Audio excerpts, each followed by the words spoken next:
You are never going to see me speak for a veterinarian, work with your vet, but what I can share is what veterinarians on both spectrums have shared with me. First being some of these larger, massive brands like a Royal Canin will have some studies and some research behind them to kind of prove the efficacy, which is fair. You know that in our community, we highly prioritize research-based outcomes.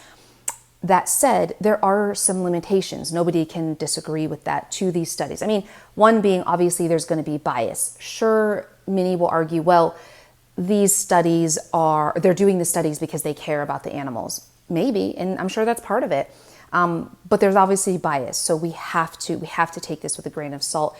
Two, I do find that there's lack of transparency. I mean, I can't even get their complete nutritional analysis, which many brands will just share openly on their website. And I'm not asking for proprietary recipes. I just want the complete nutritional analysis of these foods, and I can't get it. So to me, that's a big red flag. I also find a lot of these studies to be really limited in length, like they might be 2 to 10 weeks. But what are the long-term effects of feeding our dogs a food where they get much of their protein from non-meat sources like corn, soy, pea protein? Or I love it when I hear, well, if these other dog food brands were as good as Royal Canin, why aren't they doing research? Why aren't they doing the studies like a Royal Canin or Science Diet? And to that I say, you're absolutely right, my friend. We should all be doing research on what the best dog food is for our pets. You should be doing research. I should be doing research. That said, don't forget how expensive research is. And who owns Royal Canin?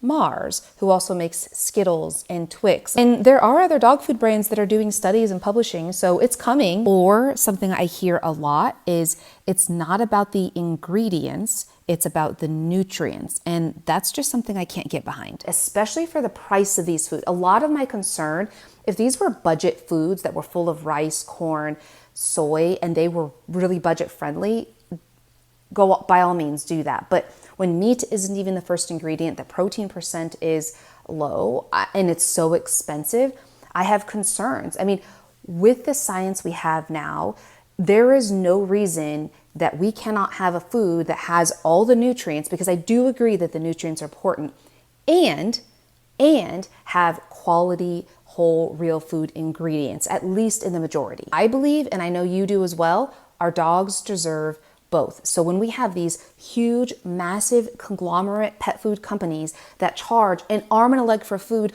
why aren't they doing both? That's my question. And that is why I make the content I make, not only to help you make informed decisions with your vet, but also to push the brands to do better.